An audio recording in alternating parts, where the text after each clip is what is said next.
लोग तैयार हैं कि इस सरकार को बदलने के लिए, और 2024 में इस सरकार को बदल देंगे, जब भी इस देश वॉयलेंस फ्री देश हो सकता है। और बहुजन समाज पार्टी लंबे समय से इस देश में हिंसा फ्री माहौल बनाना चाहती है, क्योंकि हम संविधान को लागू करते हैं, संविधान में विश्वास करते हैं, और संविधान ये देश को, हर उस नागरिक को अधिकार देता है जो लाइन में सबसे पीछे है। आप लागू करने की बात कर रहे हैं, लेकिन कुछ लोग कह रहे हैं बदल दिया जाए। देखिए, जो बदलना चाहते हैं उनके पूर्वजों की मंशा यही थी। जब उन्होंने इस देश में, उनके पूर्वजों ने भी संविधान चलाया था, तो उस संविधान में उन लोगों ने जो अधिकार दिए, उस संविधान में लिखा गया कि एक आदमी के पढ़ने का अधिकार होगा, मतलब एक वर्ग को पढ़ने का अधिकार होगा, एक वर्ग को व्यापार करने का अधिकार होगा, एक वर्ग को लड़ने का अधिकार होगा, बाकी सबको गुलामी करने का मताधिकार होगा।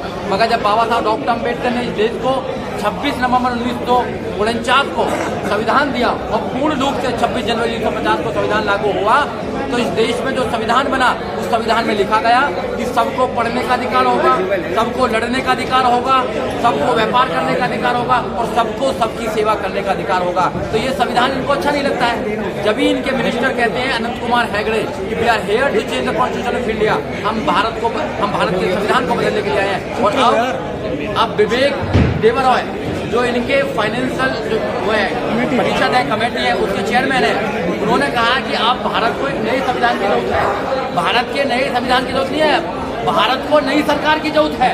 तो 2024 में जो लोग हैं, जो बहुजन लोग, उन्होंने मन बना लिया है 2024 में जो सरकार है उसको जाना होगा, और जब तक सरकार नहीं जाएगी लोगों की समस्याएं दूर नहीं होंगी। ये जो वॉयलेंस है, ये वॉयलेंस वैसे ही नहीं हो रहा है, ये वॉयलेंस सरकार के द्वारा कराया जा रहा है। चाहे वो नूह का वॉयलेंस हो, दिल्ली का वॉयलेंस हो, चाहे वो आसाम का वॉयलेंस हो, चाहे मणिपुर का वॉयलेंस हो, चाहे वो गुजरात का 2002 का वॉयलेंस हो, ये सरकारें कराती हैं। जब वॉयलेंस करने वाले कुछ लफंगे लोगों के साथ में सरकारें मिल जाती हैं, वहाँ की पुलिस मिल जाती है, तब वॉयलेंस होता है। लफंगे करते हैं, लेकिन क्या आपको लग रहा है कि ऐसे बहुत सारे ऐसे बिट्टू बजरंगी मौलवी मनेसर घूम रहे समाज में, लेकिन उसे पोसा पाला जा रहा है? क्या 24 में इससे भी ज्यादा वॉयलेंस देखने को मिलेगा? देखिए, जब सरकार पर जवाब नहीं होते हैं देश की जनता के, तो वो वॉयलेंस कराती है। क्योंकि आपने देखा होगा, जब सवाल पूछते हैं तो वो शोर मचाते हैं, शोर मचाने लगते हैं, क्योंकि जिससे कि जो सवाल वादे किए थे, जो मोदी जी ने वादे किए थे, 15-15 लाख रुपए का जो वादा किया था मोदी जी ने, क्या किसी को 15 लाख मिले? मोदी जी ने वादा किया 100 स्मार्ट सिटी आएंगी, क्या 100 स्मार्ट सिटी इस देश के अंदर बनी कहीं? मोदी जी ने कहा बुलेट ट्रेन आएंगे, क्या बुलेट ट्रेन आया देश के अंदर? उनसे कोई सवाल पूछने वाला नहीं है कि जो देश की जनता से, देश के नौजवानों से, देश के किसानों से, देश के मजदूरों से जो आप लोगों ने वादे किए थे, वो वादे कहाँ हैं? आपने वादे पूरे नहीं किए। अब कुछ लोग, आप जैसे लोग, हम जैसे लोग, उनसे पूछते हैं कि आपने जो वादे किए थे उन वादों का क्या हुआ? तो कहते नहीं, हिंदू खतरे में है, हिंदू खतरे में है, गाय खतरे में है, धर्म खतरे में है। वो धर्म के चश्मा बनाकर देश में भाईचारे को बांटना चाहती है। मैं आपके चैनल के माध्यम से देश के लोगों से आग्रह करना चाहता हूँ कि आप धर्म के नाम पर जो वॉयलेंस हो रहा है उसको खत्म कीजिए, आप भाईचारा पैदा कीजिए, आप संविधान को बचाने के लिए आगे आइए, और 2024 में इनकी सरकार को फाड़ 15 अगस्त को बाबा साहब की तस्वीर जलाई गई है हरियाणा के पुलवामा गांव में। देखिए, बाबा साहब डॉक्टर अम्बेडकर की तस्वीर को जलाना, बाबा साहब डॉक्टर अम्बेडकर की तस्वीर को तोड़ना, बाबा साहब डॉक्टर अम्बेडकर के चश्मे को तोड़ना, उनके हाथ को तोड़ना, इनके अंदर जो जेलसी बाबा साहब डॉक्टर अम्बेडकर से आज उनके जाने के बाद भी है, इसलिए जेलसी है इनके अंदर, इसलिए बाबा साहब डॉक्टर अम्बेडकर की तस्वीर को जलाया जाता है, इसलिए बाबा साहब डॉक्टर अम्बेडकर के स्टैचू को तोड़ा जाता है, क्योंकि बाबा साहब डॉक्टर अम्बेडकर इनका इलाज बांध कर गए हैं संविधान के अंदर। जो गैर व्यवस्था थी, जो गैर बराबरी की व्यवस्था थी, बाबा साहब डॉक्टर अम्बेडकर ने संविधान के माध्यम से उस व्यवस्था को समता, मैत्रिक, भाईचारे की व्यवस्था बनाने का काम किया है। इस देश को एक अच्छा देश बनाने की कल्पना की है, और बाबा साहब डॉक्टर अम्बेडकर के इसलिए मनुवादी लोग जलते हैं। क्या करेंगे? इंडिया के बात हो रहा है, लेकिन देखिए, हम एक ताकत में है देश के अंदर। हम बहुजन समाज पार्टी देश की तीसरे नंबर की पार्टी है, ये मैं नहीं कह रहा, ये इलेक्शन कमीशन कह रहा है वोटिंग के आधार पर।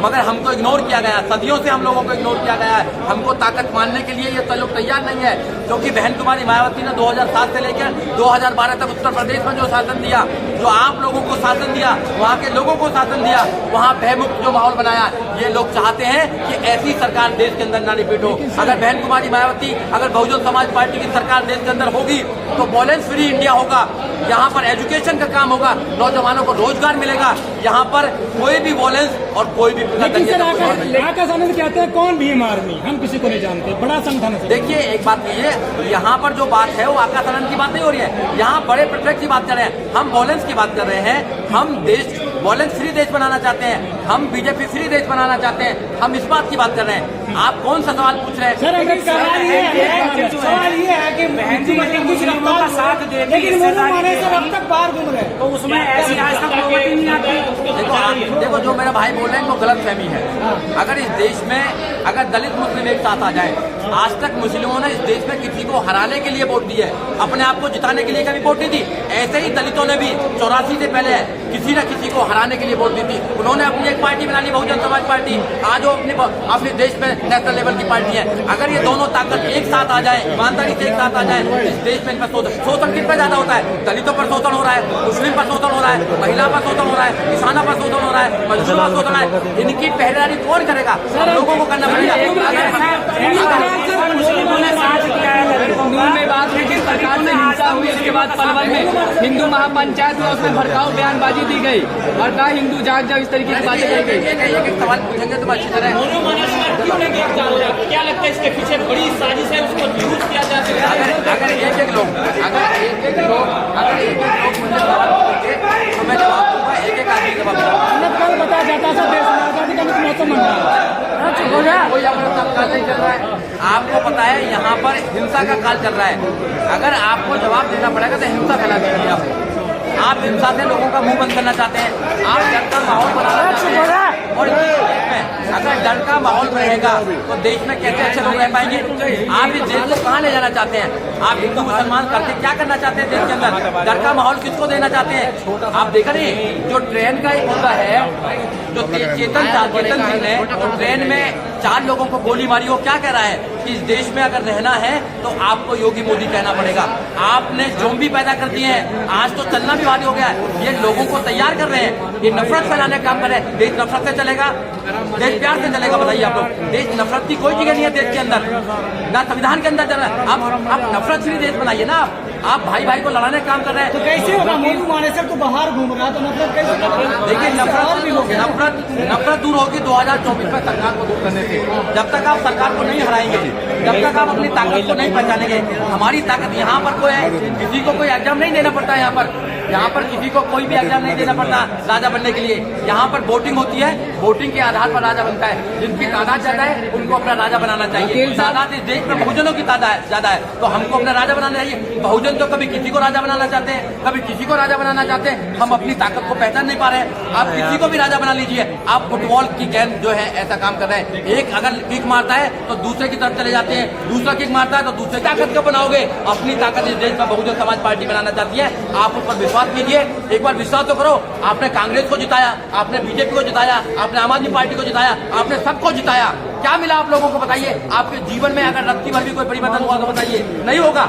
एक बार आप बहुजन समाज पार्टी पर विश्वास कीजिए, बहुजन समाज पार्टी को ताकतवर बनाइए, फिर देखना इस देश के अंदर क्या होगा। आप नफरत हटाने की बात कर रहे हैं, लेकिन जिस प्रकार से नूह मेवात में हिंसा हुई, उसके बाद महापंचायत हुई, उसमें भड़काऊ बयानबाजी हुई, हथियार उठाने की बात कही गई है। देखिए जो लोग हैं ये सब सत्ता के पोषित लोग हैं। सत्ता चाहती है इस देश के अंदर दंगा कराना। सत्ता के जो लोग बैठे हुए हैं उन पर जवाब नहीं है, वो नौजवानों को जवाब नहीं दे सकते। 2 करोड़ रोजगार का जो समय दिया था, जो 2 करोड़ नौकरी देंगे, कहाँ 2 करोड़ नौकरी? नौजवान पूछ रहा है कि मेरी नौकरी कहाँ है, तो उसको कहते नहीं खतरे में है, धर्म खतरे में है, हिंदू खतरे में है।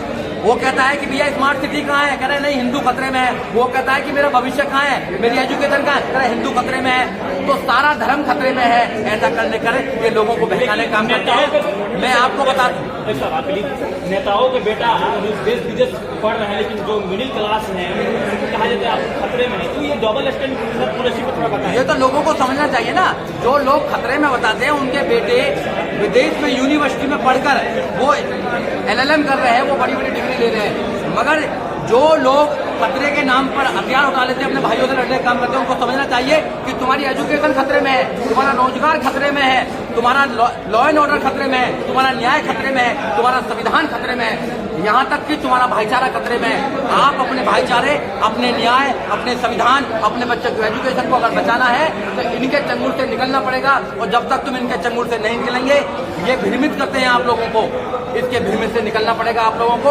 आप लोगों को एक अच्छा माहौल बनाना पड़ेगा और देश में इनकी सरकार को उखाड़ कर फेंकना पड़ेगा। जब तक तुम बीजेपी को उखाड़ कर नहीं फेंकेंगे, जब तक इस देश में बात बनने वाली नहीं है। ऐसे ही हिंसा होती रहेंगी, ऐसे ही धर्म के नाम पर लोगों को बांटा जाता रहेगा, ऐसे ही लोगों के एजुकेशन को छीना जाता रहेगा, ऐसे ही लोगों के रोजगार को छीना जा सकता है। आपकी सॉल्यूशन का कोई वो नहीं है। अगर एक सॉल्यूशन है आपका, सिर्फ राजनीतिक परिवर्तन और कुछ नहीं।